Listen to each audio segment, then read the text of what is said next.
हरे कृष्ण, राधे राधे। राजपूताने के किसी गांव में कुआ नाम के कुम्हार जाति के एक भगवत भक्त रहते थे। वे अपनी पत्नी पूरी के साथ महीने भर में मिट्टी के 30 बर्तन बना लेते और उन्हीं को बेचकर पति पत्नी जीवन निर्वाह करते थे।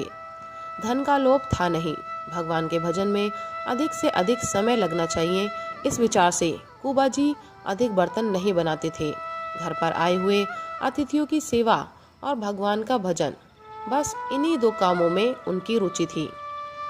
धन का सदुपयोग तो कोई बिरले पुण्यात्मा ही कर पाते हैं। धन की 3 गतियां हैं, दान, भोग और नाश। जो न दान करता है न सुख भोग में धन लगाता है, उसका धन नष्ट हो जाता है।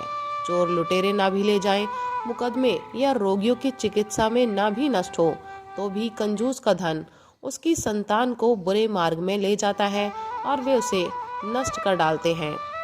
भोग में धन लुटाने से पाप का संचय होता है, अतः धन का एक ही सदुपयोग है, दान। घर आए अतिथि का सत्कार। एक बार कुबा जी के ग्राम में 200 साधु पधारे। साधु भूखे थे, गांव में सेठ साहूकार थे, किंतु किसी ने साधुओं का सत्कार नहीं किया। सबने कुबा जी का नाम बता दिया। साधु कुबा जी के घर पहुंचे। घर पर साधुओं की इतनी बड़ी मंडली देखकर कुबा जी को बड़ा आनंद हुआ। उन्होंने नम्रता पूर्वक सबको दंडवत प्रणाम किया, बैठने को आसन दिया। परंतु इतने साधुओं को भोजन कैसे दिया जाए? घर में तो एक छटांक अन्न नहीं था। एक महाजन के पास कुबा जी उधार मांगने गए। महाजन इनकी निर्धनता जानता था और यह भी जानता था कि ये टेक के सच्चे हैं। उसने कहा, मुझे एक कुआं खुदवाना है, तुम यदि दूसरे मजदूरों की सहायता के बिना ही कुआं खोद देने का वचन दो तो मैं पूरी सामग्री देता हूँ। कुबा जी ने शर्त स्वीकार कर ली। महाजन ने आटा, दाल, घी दे दिया। साधु मंडली ने भोजन किया और कुबा जी को आशीर्वाद देकर विदा हो गए। साधुओं के जाते ही कुबा जी अपने वचन के अनुसार महाजन के बताए स्थान पर कुआं खोदने में लग गए। वे कुआं खोदते और उनकी पतिव्रता स्त्री पूरी मिट्टी फेंकती। दोनों ही बराबर हरि नाम कीर्तन किया करते।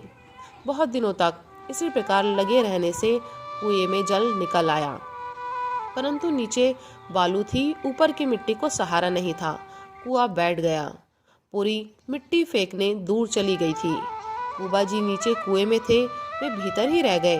बेचारी पूरी हाहाकार करने लगी। गांव के लोग समाचार पाकर एकत्र हो गए।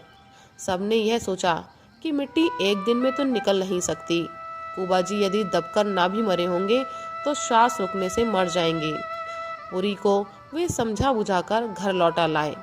कुछ लोगों ने दयावश उनके खाने पीने का सामान भी पहुंचा दिया। बेचारी स्त्री कोई उपाय न देखकर लाचार घर चली आई। गांव के लोग इस दुर्घटना को कुछ दिनों में भूल गए। वर्षा होने पर कुएं के स्थान पर जो थोड़ा गड्ढा था वह भी मिट्टी भरने से बराबर हो गया। एक बार कुछ यात्री उधर से जा रहे थे। रात्रि में उन्होंने उस कुएं वाले स्थान पर ही डेरा डाला। उन्हें भूमि के भीतर से करताल, मृदंग आदि के साथ कीर्तन की ध्वनि सुनाई पड़ी। उनको बड़ा आश्चर्य हुआ। रात भर वे उस ध्वनि को सुनते रहे। सवेरा होने पर उन्होंने गांव वालों को रात की घटना बताई। अब जो जाता जमीन में कान लगाने पर उसी को वह शब्द सुनाई पड़ते।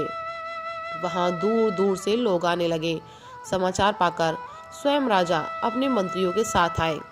भजन की ध्वनि सुनकर और गांव वालों से पूरा इतिहास जानकर उन्होंने धीरे धीरे मिट्टी हटवाना प्रारंभ किया। बहुत से लोग लग गए। कुछ घंटों में कुआं साफ हो गया। लोगों ने देखा कि नीचे निर्मल जल की धारा बह रही है। एक और आसन पर शंख, चक्र, गदा, पद्मधारी भगवान विराजमान है और उनके सम्मुख हाथ में करताल लिए कुबा जी कीर्तन करते, नेत्रों से अश्रु धारा बहाते, तन मन की सुधि भूले नाच रहे हैं। राजा ने यह दिव्य दृश्य देखकर अपना जीवन कृतार्थ माना। अचानक वह भगवान की मूर्ति अदृश्य हो गई। राजा ने कुबा जी को कुएं से बाहर निकलवाया। सबने उन महाभागवत की चरण धूली मस्तक पर चढ़ाई। कुबा जी घर आए। पत्नी ने अपने भगवत भक्त पति को पाकर परमानंद लाभ लिया। दूर दूर से अब लोग कुबा जी के दर्शन करने और उनके उपदेश से लाभ उठाने आने लगे। राजा नियम पूर्वक प्रतिदिन उनके दर्शनार्थ आते थे।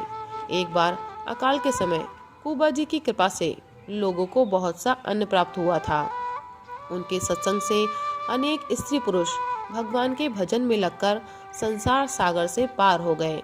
तो प्रभु प्रेमियों, प्रभु भक्तों, आप भी अपनी श्रद्धा, प्रेम और विश्वास बनाए रखें और भगवान के प्रेम की, कृपा की अनुभूति करें। राधे राधे, हरे कृष्ण।